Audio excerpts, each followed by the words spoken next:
আসসালামু আলাইকুম ফ্যামিলি এন্টারটেনমেন্টে আপনাদের সকলকে স্বাগতম। আজকের রেসিপি স্বামী কাবাব বা টিকিয়া কাবাব। খুব সহজে রেসিপিটি আমি করে দেখাবো, সেই সাথে এর ফ্রোজেন পদ্ধতিও দেখাবো। কাবাব তৈরির জন্য আমি 250 গ্রাম গরুর মাংস খুব ভালো করে ধুয়ে পানি ঝরিয়ে নিয়েছি। এই পর্যায়ে এর মধ্যে দিয়ে দিচ্ছি 4-5 টুকরা দারচিনি, 4-5টা এলাচ ও তেজপাতা। এখন দিয়ে দিচ্ছি 1 চা চামচ আদা পেস্ট,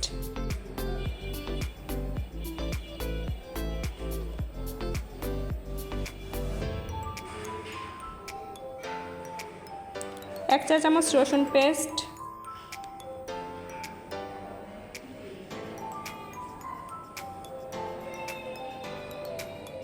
1/4 কাপ তেল, স্বাদ মতো লবণ।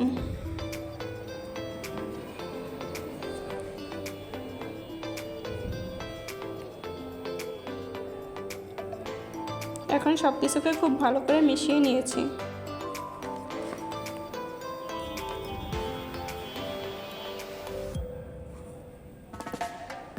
এখন মাংসগুলোকে প্রেসার কুকারে দিয়ে খুব ভালো করে সিদ্ধ করে নিতে হবে।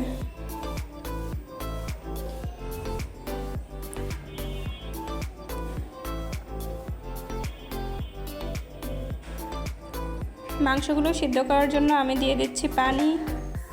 এখানে পরিমাণ মতো পানি দিতে হবে।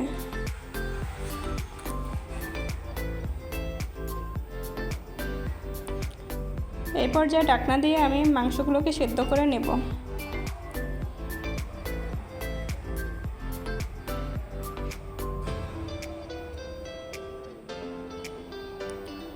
বেরেস্তার জন্য নিয়ে নিয়েছি পেঁয়াজ কুচি ও ঝালের জন্য নিয়ে নিয়েছি 4-5টা কাঁচামরিচ কুচি।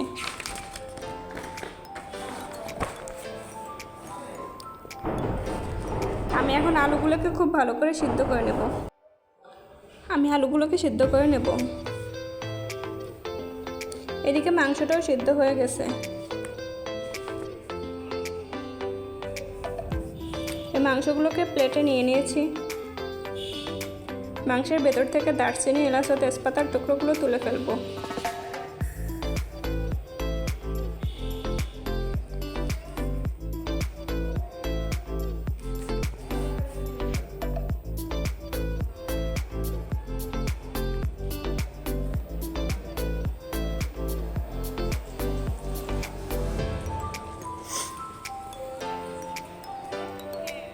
আলুটা সিদ্ধ হয়ে গেছে। এখন আলুটার খোসা ছাড়িয়ে নেব। এদিকে মাংসগুলোকে হাত দিয়ে খুব ভালো করে ম্যাশ করে নিয়েছি। আপনারা এটা ব্লেন্ডারেও ব্লেন্ড করে নিতে পারেন।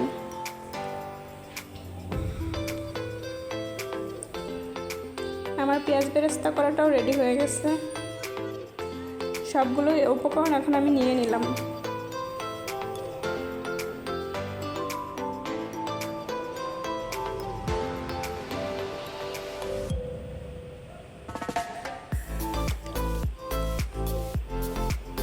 পেঁয়াজ বেরেস্তা মাংসগুলোকে ম্যাশ করে নিলাম, আলুটাকেও ম্যাশ করে নিলাম।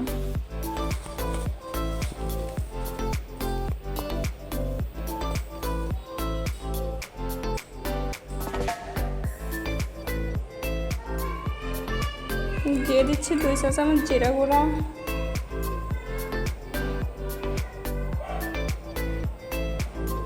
ধনিয়ার গুঁড়া,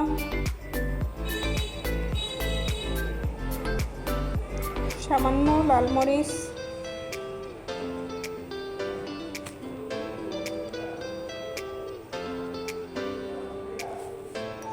দিয়ে দিচ্ছি শুকনো মরিচের গুঁড়া বা চিলি ফ্লেক্স।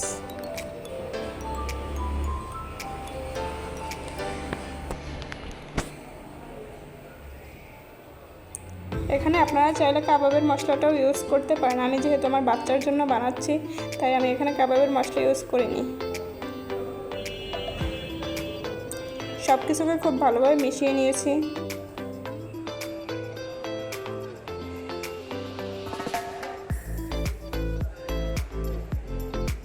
দেখুন পুরোটা আমার রেডি হয়ে গেছে। এখন আমি আমার পছন্দ মতো সাইজ দিয়ে কাবাবগুলো বানিয়ে নেব। আমি এখানে স্কোয়ার শেপ দিয়েছি, কিছু রাউন্ড শেপ দিয়েছি। আপনারা আপনাদের ইচ্ছা মতো শেপ দিয়ে নেবেন। এগুলোকে এখন আমি ফ্রিজে সংরক্ষণ করব, সেজন্য এগুলো আইস করা পর্যন্ত অপেক্ষা করব। আইস হয়ে গেলে এগুলো আমি বক্সে রেখে দেব, যখন ইচ্ছা তখন ভাজি করে নেব।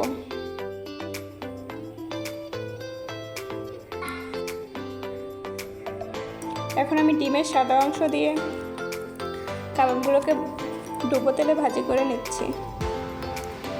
হয়ে গেল আমার কাবাব, মজাদার টিকিয়া কাবাব।